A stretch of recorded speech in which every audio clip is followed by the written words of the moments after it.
Hey, I'm Allison here, and welcome to Little Left of Center, the podcast that interviews culture changers that are reshaping our world and breaking new ground. Dating and relationships. Dating and relationships. Oof, it's tough out there. But what if there's an easier way? And as we embark on a new decade, we would hope that we have found or will find our person. And as someone who is on the dating and relationship scene for far too long and made many stumbles, I was excited to find Clarissa Silva to bring to you. And Clarissa Silva is a behavioral scientist, cognitive behavioral therapist, and researcher, and has developed the happiness hypothesis method. And she revolutionized an approach to love with a method that is unconventional, my favorite, highly disruptive, also my favorite, science-driven, and transformational. Cool, right? So I love talking to Clarissa about breaking our own patterns and developing an algorithm to finding love. I wish I knew she existed when I was out on the scene. But before we talk to Clarissa, I have two notes. One is that the audio in this interview is not my best. I'm testing out new platforms to make sure that the audio quality going forward sounds top notch. And you know that bad audio quality is my biggest pet peeve in podcasting. But please make sure you listen. Clarissa is amazing, the content is great, and I appreciate you sticking with me.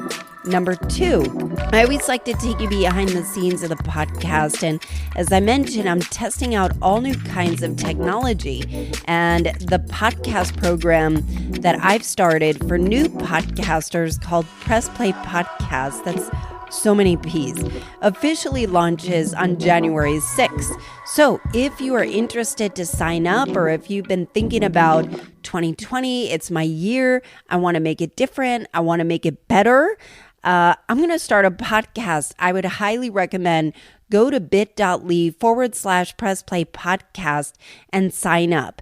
It starts next week. So I've been looking at experimenting, like I said, with all the fun technologies out there. For instance, for remote interviews, I used to use Skype to record audio, and it was awful. The sound wasn't that great. It was clunky. You had to use another third-party plugin to record, and you always had to update the software. They were never synced up, and the sound quality wasn't that great.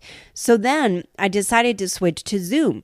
And the reason why I use Zoom is because the audio is much better than Skype, but it also has a video component. So if I have a remote interview, a lot of times I'll put it on YouTube as well. So some people really like to watch their podcast. Joe Rogan is really big on that too. So I thought it would be a great way to increase distribution.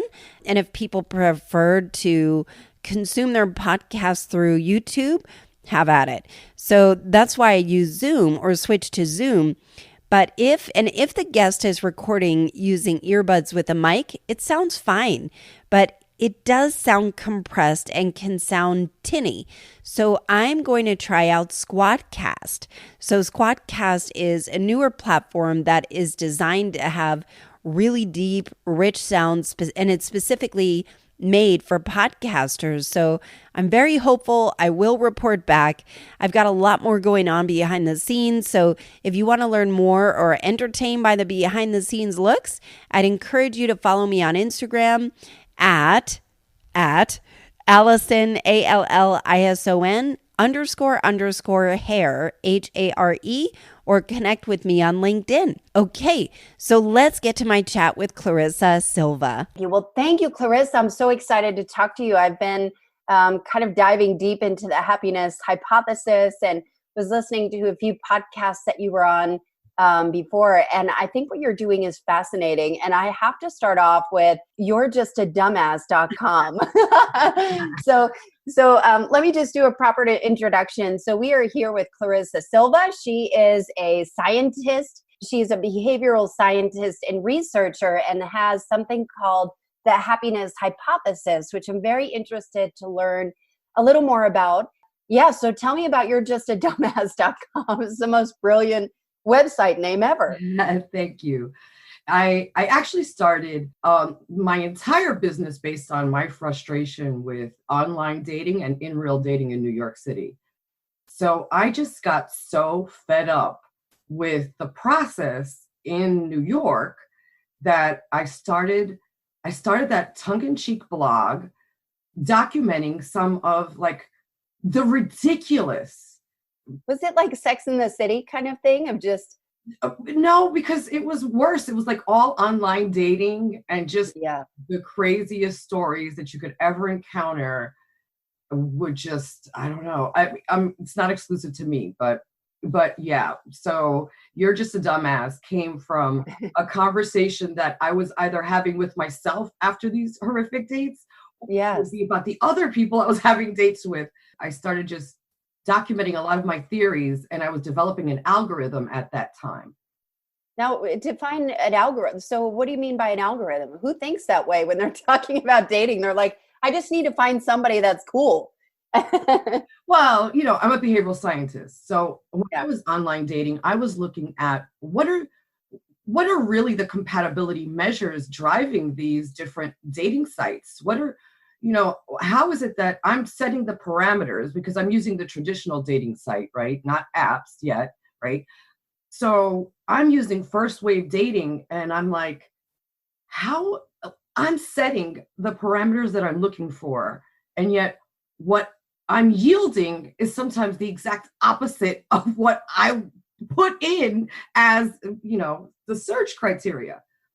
So then I started thinking that perhaps there was a lot of the dating sites that were missing vital stuff for compatibility and just general relationship satisfaction.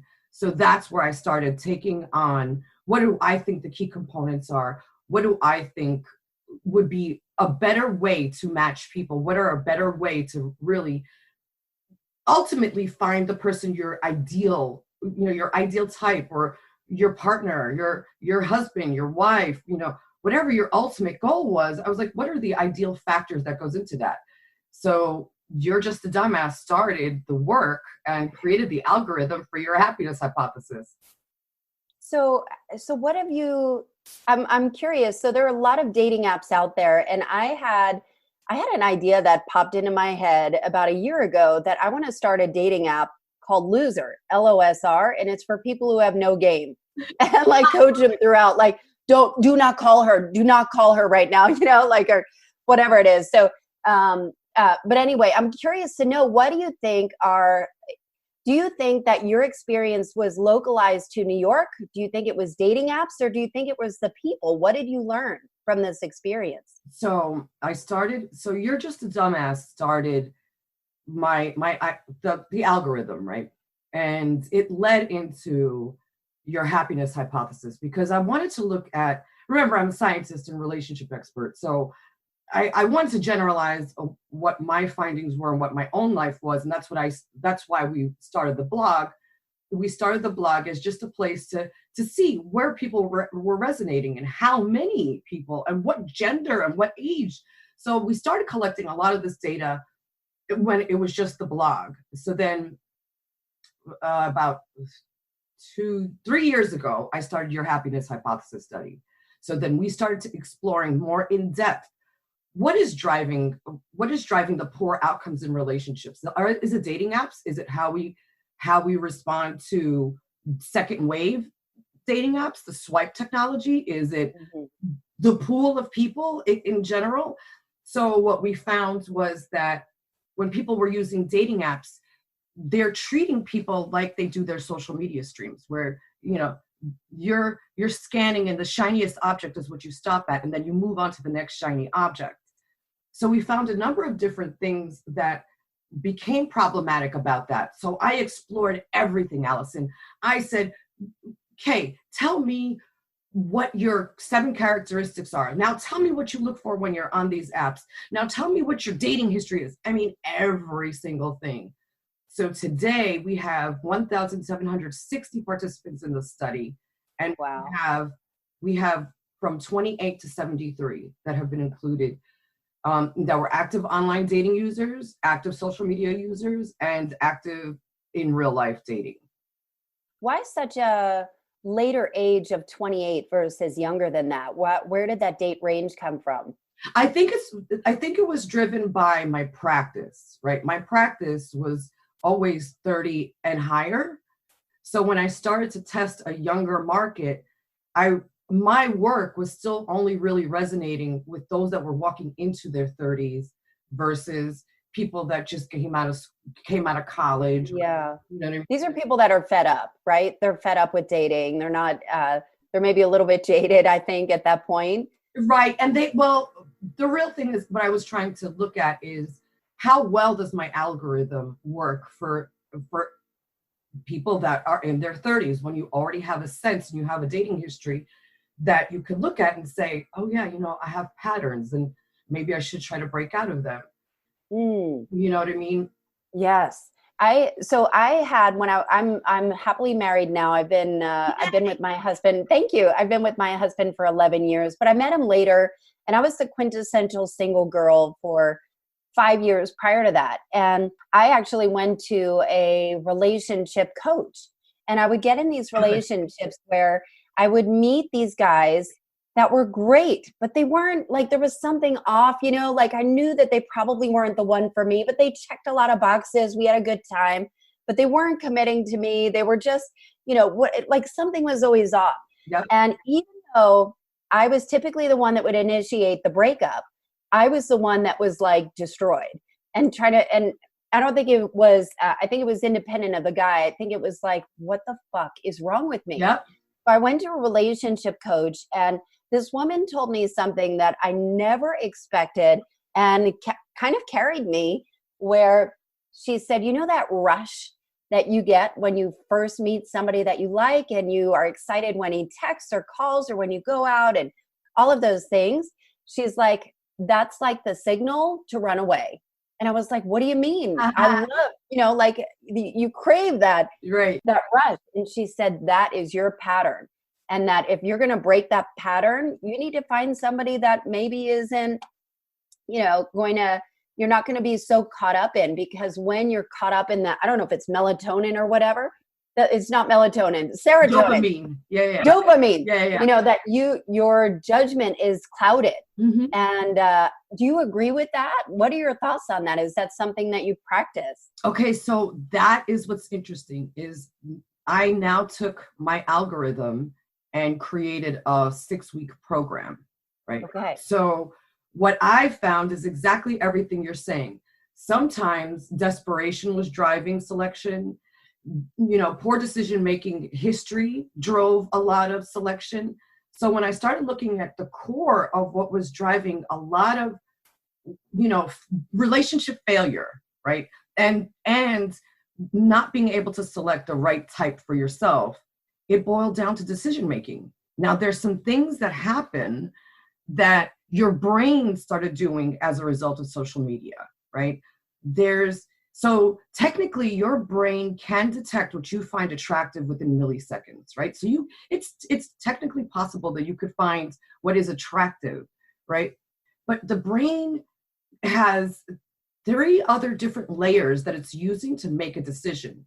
Your past relationship history, your past hurt, rejection, and then on top of that, because of the way we're cognitively evolving, because of social media and maybe dating tech, could be all of these conflating factors.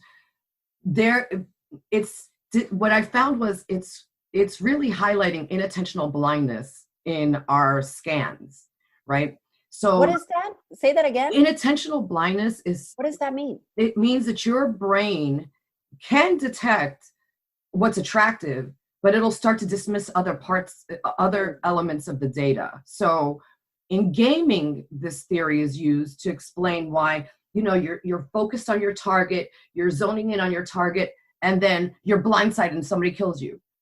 Because of that inattentional blindness, what you're ascribing into that search and what you think is attractive is dismissing possible viable candidates.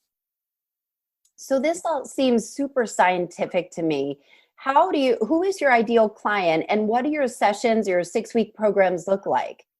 So I've worked with I've worked with people that were just like me, right? You're in your 30s, you're professional. So the thing that I think we question a lot when you're a professional or high achieving, right? Because the two things are hand in hand. Yeah. You wonder why you excel so much at one area of life and then do so poorly on another. Yes. Right? And it doesn't matter. Now, so the majority of my practice is with scientists, engineers, entrepreneurs, right? Is that right? Now, is that by design or is that just who you attract because of? Well, I mean, like initially, I spoke just. Are they nerds? Well, some of the engineers are nerds. Like they'll. Yes, I'm married to one. Oh, Allison, it's so cute. My engineers come with Gantt charts, logic models. They come like with they will recount their whole dating history to you in just that one session with details. Yes. And so I think I appreciated and I understood. Like I think when you're a scientist or an engineer or a STEMmer, I think I've always thought of us as the underdog, right? People will look at us and be like, oh yeah, okay.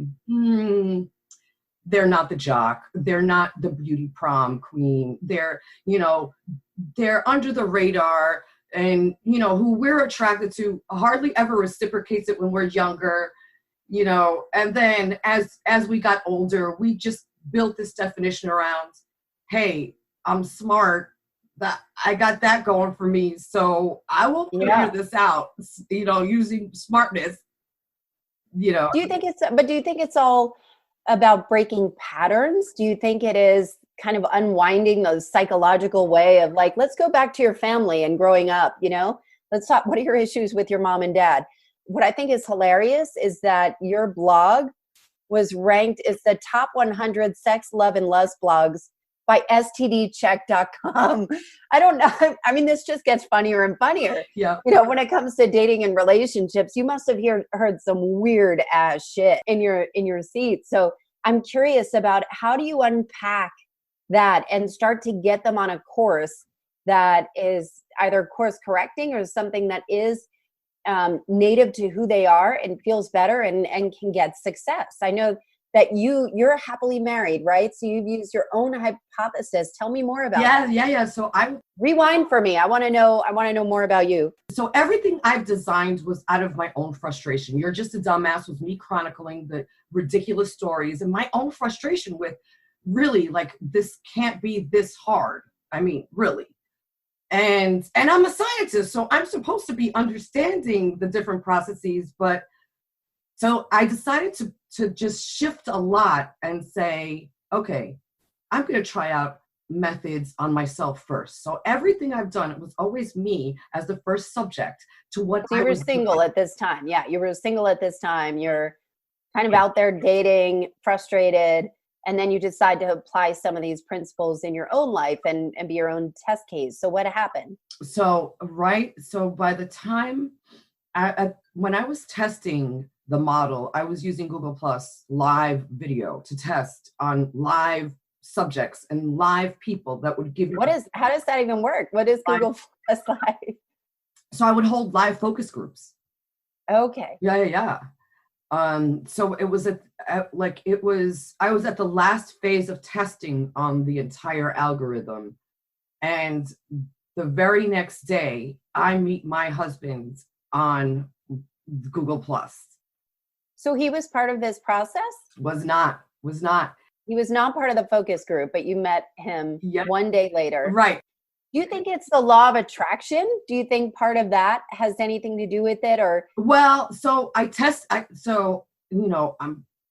everything. So I tested if my husband and I were compatible outside of my model. So I created fake profiles in like maybe 8 different dating sites. 0 return. He never showed up in any of my compatibility searches. So it wasn't. Wow. So I can't say it's LOA. I can't say, but I can say that it was when I started manipulating the different strategies that I was using that made change occur. You know what I mean? So a lot of the 6-week process is, I'm trained as a traditional therapist, right? Cognitive behavioralist. So I took a lot of those traditional models and re-engineered them to get quicker outcomes. So once we started testing out some of the re-engineered models, I started getting 24-hour efficacy. Wow. So I just started shifting everything around, everything that I was taught, everything that I understood. I just started just re-engineering. I was like, you know what? If all of us, I mean, there's no formula to love, and all of us say the same things, right? But that's not working. So maybe we just have to just turn everything on its head. So that's exactly what I did. I started keying more into what I think people were saying and people were wanting. And I realized, okay, that's one aspect, right? People really don't know what they want from what they need. That's okay. That's not rocket science, right? But you design an intervention to force different strategies to demonstrate what your ideal type is part of the program, right? Because you have people, like I said, we asked for 7 characteristics. What are the things that you absolutely need in your ideal type? Yeah. But then when they went into the apps, they were only selecting based on 1 or 2 of those characteristics. Why is that? What do you think that is? Because a lot of our cognition is being driven on how we behave with social media now. Right. There's little data to support, right? Like in your PR company, right? When you position your clients, right, and the articles and the press coverage and the TV exposure, you know, we're relying on a title and some keywords to make it something that we're going to want to look at, right? Something that we want to explore further, because your brain could still only process 120 bits per second. That's all your brain can do, right? So that's just one aspect. It's want versus need, re-engineering all of the processes that I was traditionally taught in, and then unpacking and course readjustment for people is some of the factors. And then we go into the psychological component, the definitions that they've created about themselves.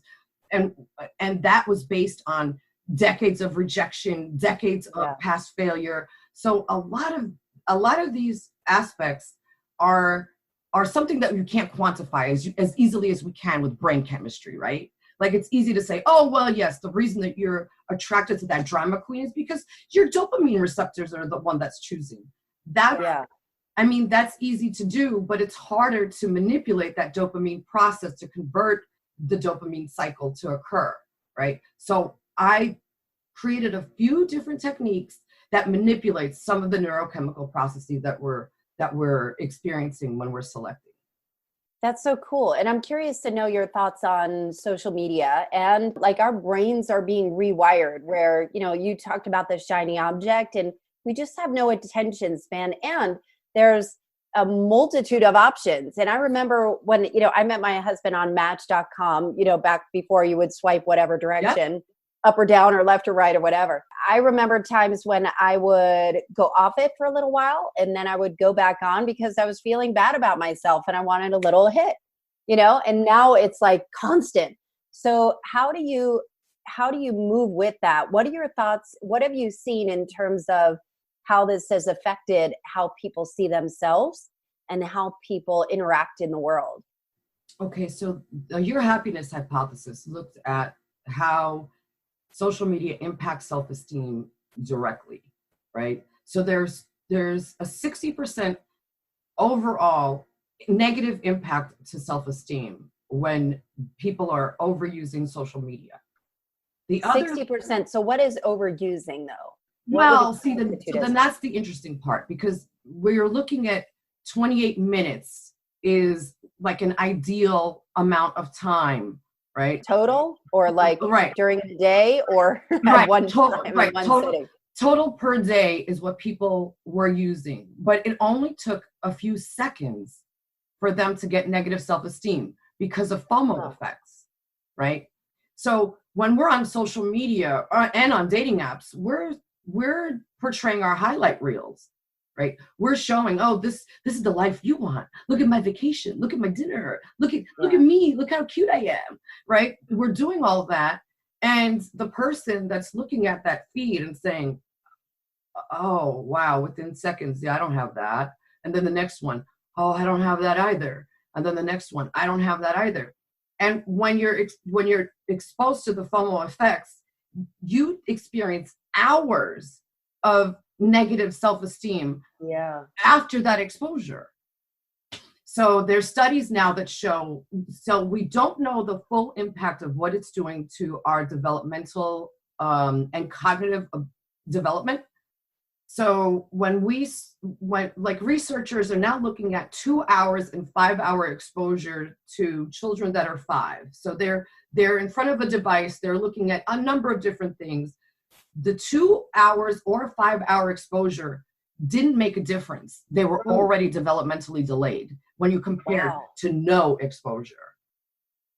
So so not only does it cause depression, self-esteem, higher anxiety, and loneliness, like not only does it do this, but the more important part of my work is what it's doing cognitively, what is being impaired, and what we could do to try to create strategies that will help. Because, telling people, oh, well, yeah, just get off of social. Well, that just means a cleanse that they'll do like while they sleep, right? Like it's become a codependent feature of our lives. And, so we have to work around different aspects. But I'll tell you what alarms me is pre-dementia is now being diagnosed as early as 30. And that started making me very, very, very, very concerned about. Is that tied to social media? It's tied to devices. It's devices, right? Codependence on devices. It's not just social media, because dating apps produces its own level. So we never got a chance to talk about this part. There's a dating app paradox effect that happens that will not help you decide. So what it's doing is creating this overabundance of choice, but a cathexis on who's viable, right? So it's making you think, I have all of these options, but then you can't choose down on a single thing to decide, okay, is this person worthy to go on a date with? Is this person, or is somebody not choosing you? I mean, I'm wondering about, I heard you talk in another podcast about, not settling, but I wonder, there are some people that kind of have overly high expectations that probably could never get, guys that could never get this super hot blonde young cheerleader, like in their total, so I wonder how you kind of balance that too of managing expectations and figuring out not only who they are, but who they need, who they want, who's going to be best for them. How do you address that? Well, that's one whole phase of the 6-week program, right? The intervention. So first, I let everybody tell me, what is it that you want, right? During our baselining and our screening, tell me what you think you want, and tell me how you have fared with that throughout your life, right? Because men will change their definitions based on rejection. Women change their definitions based on past history failures. So so women will take past relationship failure, walk into the new thing and say, I don't want to experience that kind of person ever again. So their baseline becomes, look, I'm looking for someone that, let's use the extreme cases, which is exactly how their own logic works. Okay, I just walked out of a domestic violence relationship. Guess what my primary and main goal is? No domestic violence, which is kind of like the basic baseline that you should just be expecting. That becomes the primary way of who they search for. Men base it on rejection. Okay, the tall blonde cheerleader rejected me all throughout high school. Now, I'm 40. I'm still going to try for this model, but it rejected me. If it rejects me again, I'm going to try for the brunette. Like, Right. you know what I mean? They will constantly, because men collect, see, they treat dating like it's a social experiment, right?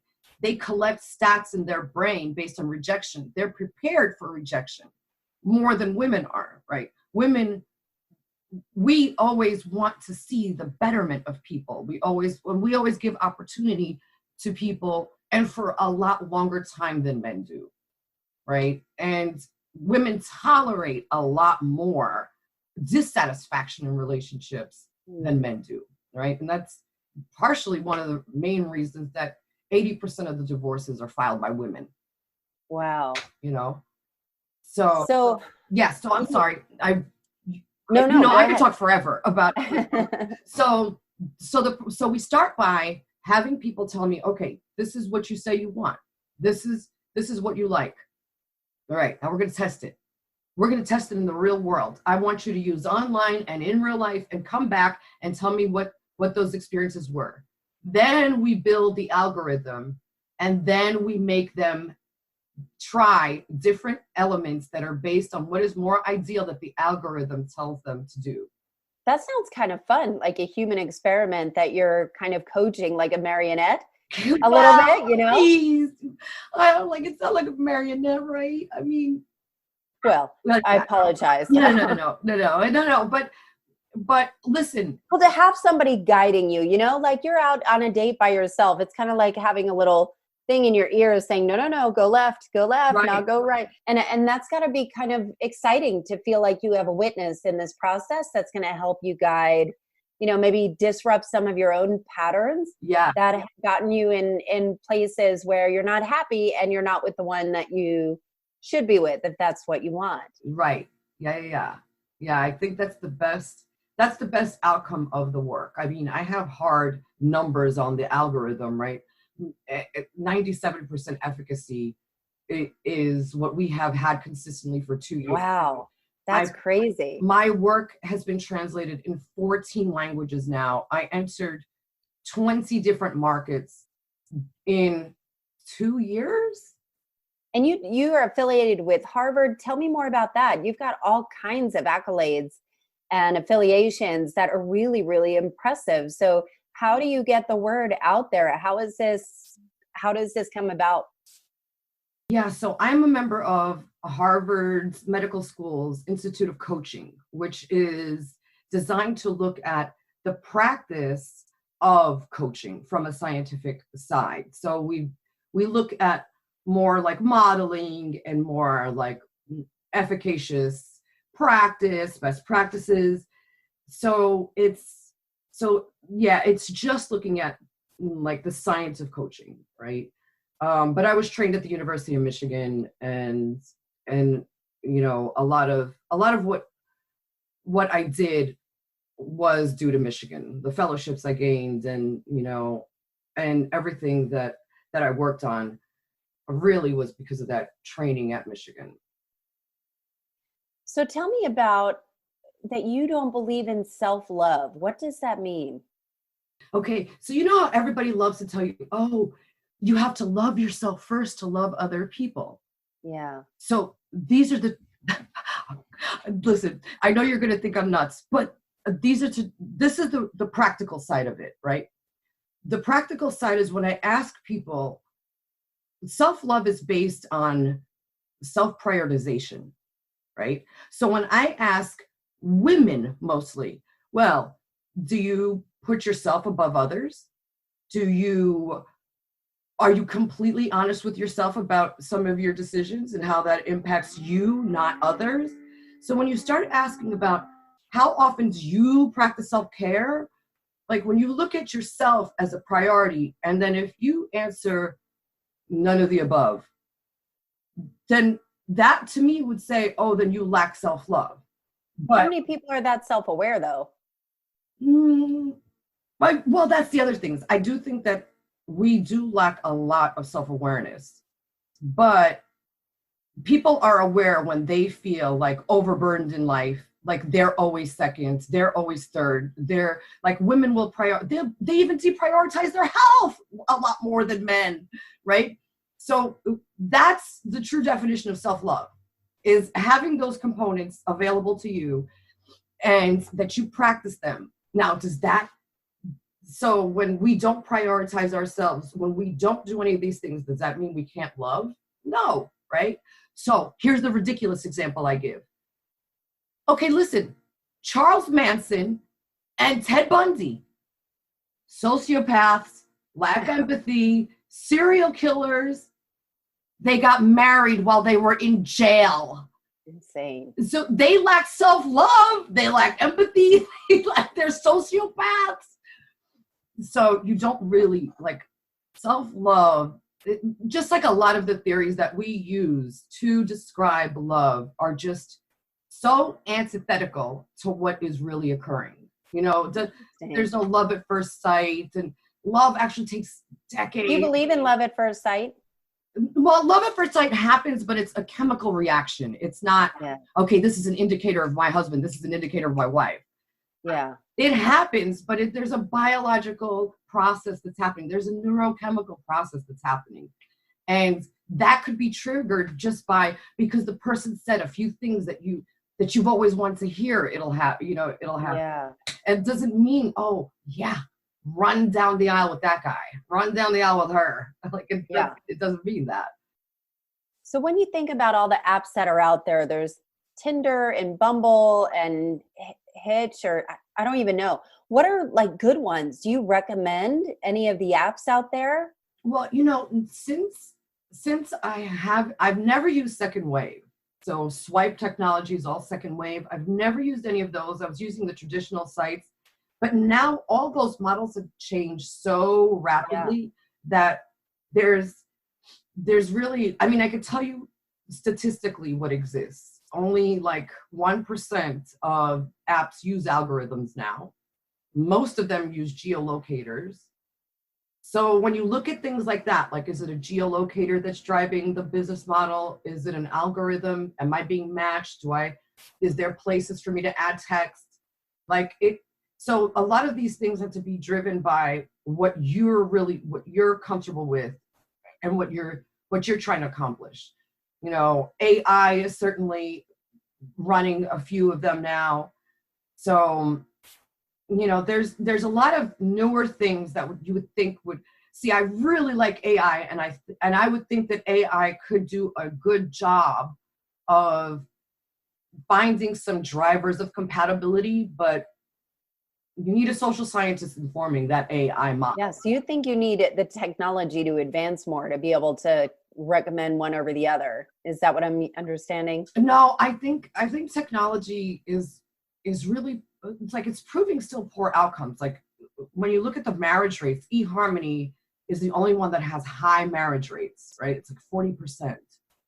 You know, the others, they don't, like, it's less than 2% cohabitation, less than 2% like marriage. So a lot of the goal is really just getting users onto a site, you know, and some of it is confidence boosting for sure. For people just using it, not really thinking, okay, there's two different sects of society. People that will never use online dating and people that have only used it, right? Like they grew up on dating apps. They have never met anybody in the real world. They never were approached at a bar. They don't know any of that. That's so crazy to me.